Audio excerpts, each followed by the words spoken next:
on the 8th day, God looked down on his planned paradise and said, I need a caretaker. So God made a farmer.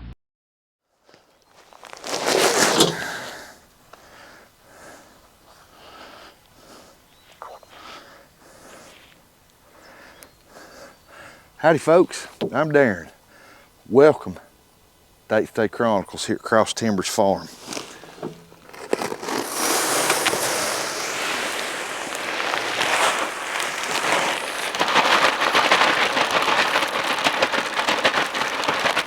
We're pouring cash back onto our fields.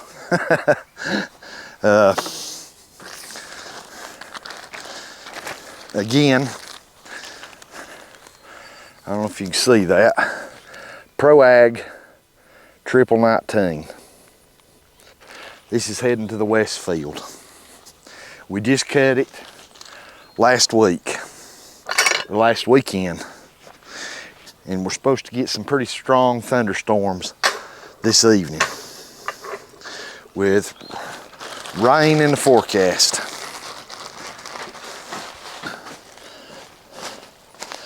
It's a hot, humid day, building some thunderstorms.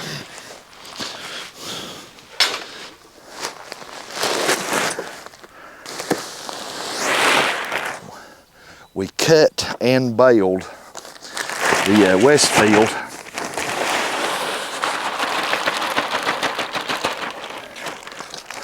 last weekend. Rained yesterday, but I had some other obligations and couldn't fertilize yesterday.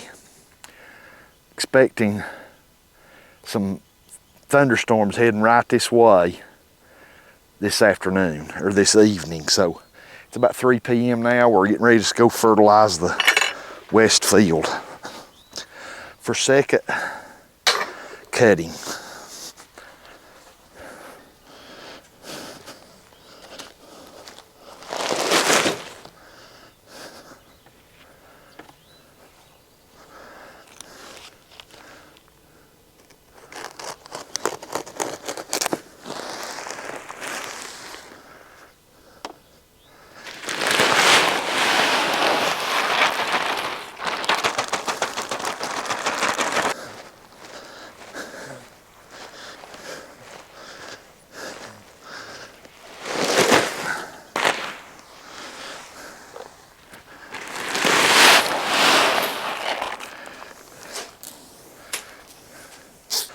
All right, we got about all we're gonna put in our hopper. It probably hold one more bag. We've got 200 pounds in there. This will be the first trip of several. We're gonna head out and get this pelletized currency. It's what it ought to be, it's expensive it is. However, fertilizers come down this year. That would have been like January or February 2024. We paid $21.99 a bag for 1919. This year, it was $17.50 a bag. That's a significant savings, but it's still expensive. Shouldn't be that high, but it is. And this is 1919. We cut our west field on a Wednesday and we baled it on Saturday. Fastest dry down we've ever experienced on this property. 3-day hay. We cut on Wednesday evening, and then it dried Thursday, Friday, and about half the day Saturday, and we baled Saturday midday through the evening. And that west field produced a lot better than I thought it was going to. I knew the stems were burnt up and dry, but the undergrowth in that was still really good. And the Timothy stems had not burnt up and dried. They were in good shape, but the orchard and tall fescue was just burnt up, and you have to excuse me for swatting at gnats. Humidity, I bet you today is like 90%. It's gonna rain this evening. It feels like I'm working in a soup bowl out here. It's so sticky hot. So we're gonna jump on the ATV. We're gonna head to the west field and get this spread and come back and reload. And then we're gonna spread a little bit back on our test plot, because we baled the test plot 2 days ago on Monday. It's Wednesday now. We're gonna get this fertilizer spread on the west field, and then I've got one full load of urea we're going to put on the west field. As soon as all the 19's out, then we'll go back over it. We're not going to put as much urea as we do the fertilizer, so we'll go at a faster ground speed and throw it faster so it does the coverage of the field. And then when we're done with the west field, we're going to spread about half the recommended amount of 19 back on the test plot. We've already fertilized that test plot once. We're only going to put about half of what we normally do on it, just to give it a boost because of all that nutrient loss we had during the flooding. So before this rain comes, let's get at it.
Okay, we're putting in the hopper now 4600 urea.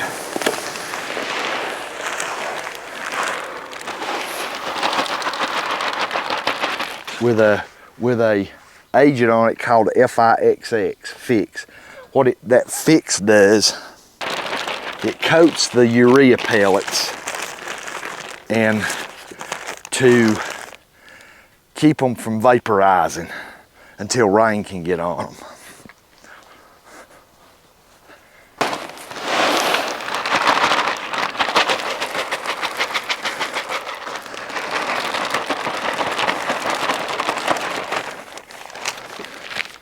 And here's what we're using. You can see that. Pro-Ag 4600 with N-Fix. I want you to look at that, folks. It's pouring the rain right in that valley. Right over there, can you see it? It's putting it down. We gotta hurry and get this urea spread.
we're in the test plot now. We got the west field done.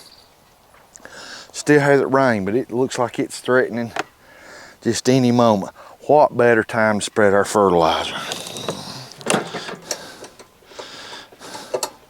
And urea, which urea is, I guess, just a form of fertilizer, mainly nitrogen.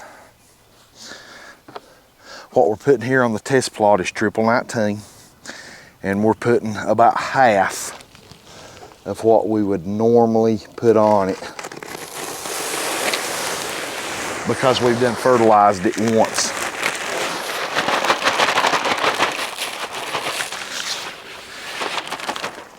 We fertilized it after first cutting, and this is after second cutting. Again, Pro Ag, triple 19, that's what we're using. And this is our last fertilizing of the year. This will be for second cuts. Actually, the test plot will be third cut and second cut on the west field, and we're done for the year. We are not going to do 3 cuts on our main hay field or the west field. I want to leave it a little long going into winter for a good, healthy stand going into winter. We have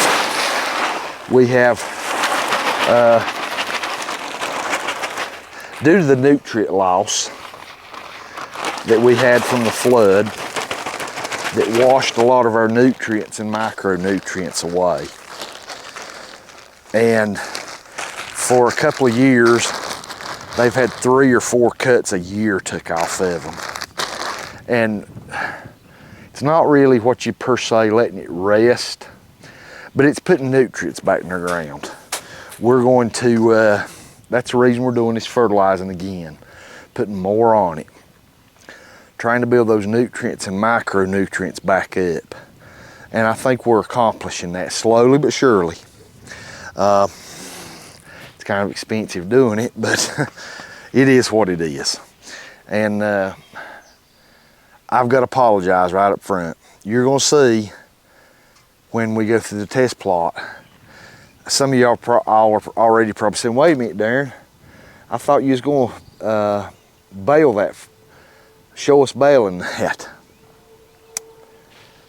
I'm going to have to apologize. You can see behind me, test plot's already been baled. I had all intentions of filming that. We raked and baled it Monday, and a good friend of mine came over. You may have saw him running the tractor in the cut bale in the west field. He also ran it about half bale in this one. But he came over to help, and I am sure glad he did, because Monday was supposed to be clear and it's supposed to rain Tuesday. When I got up Monday morning, the forecast had changed dramatically. We were up to like 60–70% chance of rain Monday evening.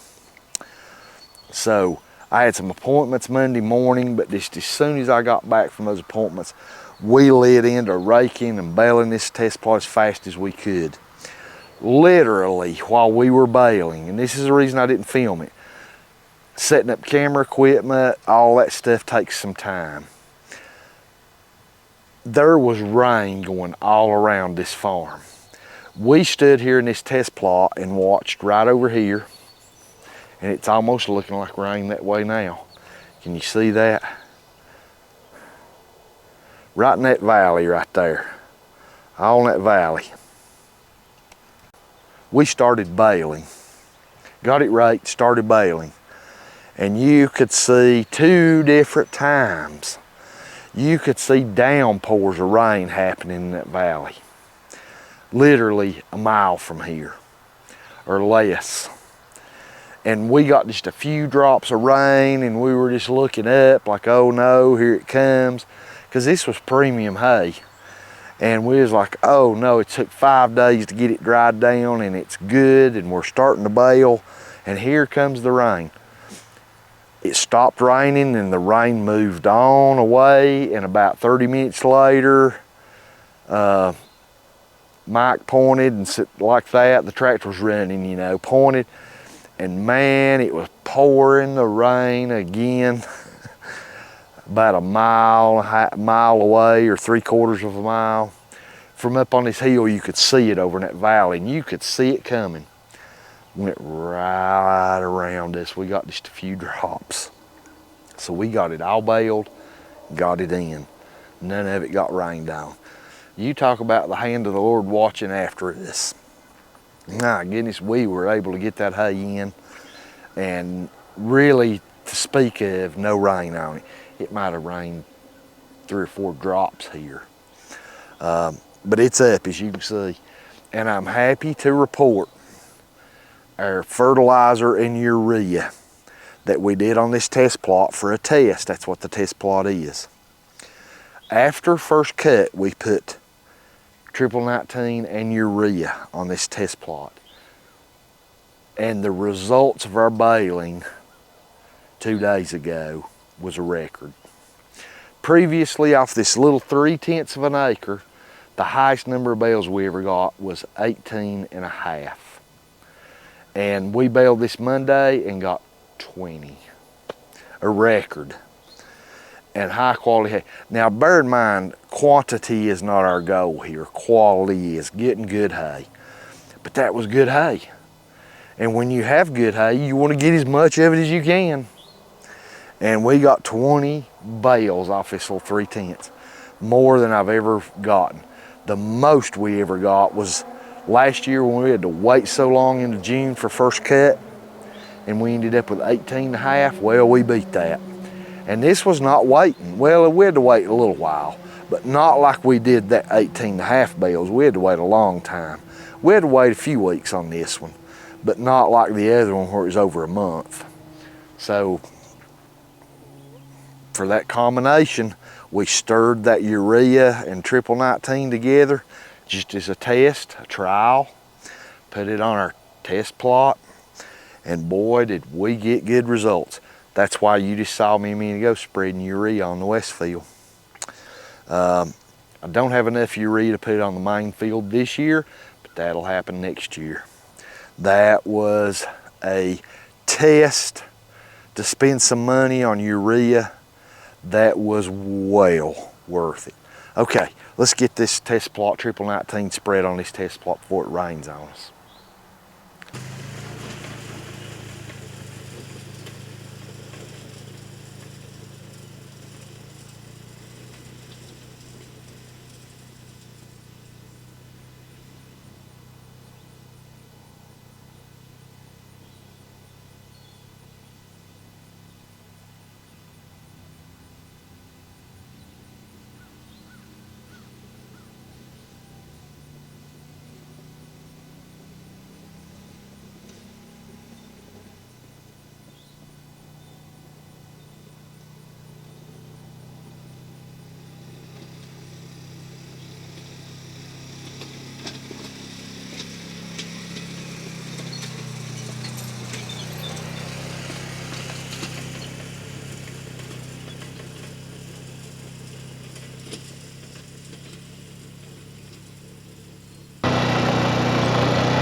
I'm here to tell you, if you own a spreader, boy, try your best to keep it clean, because they will rust like nobody's business. That fertilizer on this metal is so corrosive. And sometimes even keeping it washed and cleaned. Sometimes this one's already starting to develop some rust on some of these spinner plates.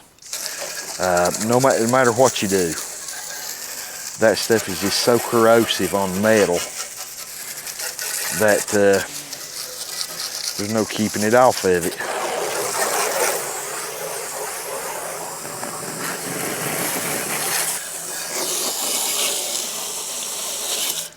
All right, we are gonna let this sit here and dry really good in the sun if it don't start raining. Even if it does rain, I may just leave it sitting here because the sun will be back out after a while because it's just thunder showers moving through. I appreciate you being with us today. We got our spreading done for second and third cuts. We're gonna cut a third cut off the test plot probably, well, the hay will tell us when. But I'm anticipating a third cut to come off the test plot maybe mid-August, maybe 1st September. And I'm expecting a second cut off our main hay field mid-August sometime, and our west field maybe mid-September. So we're gonna get hopefully, with fingers crossed and the good Lord smiles on us, we're gonna get 3 cuts off our test plot this year, 2 cuts off our main hay field, and 2 cuts off the west field. That's all we're gonna plan this year because of that nutrient loss, and we want this hay to go into winter this year longer than normal to protect the growth that's there in the root bed and all that stuff through winter, so it doesn't stress it quite as much. So thanks for being with us. I really appreciate it. Man, it has got so hot and humid out here today. It's like you're walking around in a soup bowl. About 90 degrees and probably 95% humidity. It's just, the sweats are running off me like a faucet. Thanks for being with us. I really appreciate it. I pray God blesses you and your family. And we pray y'all have a fantastic day.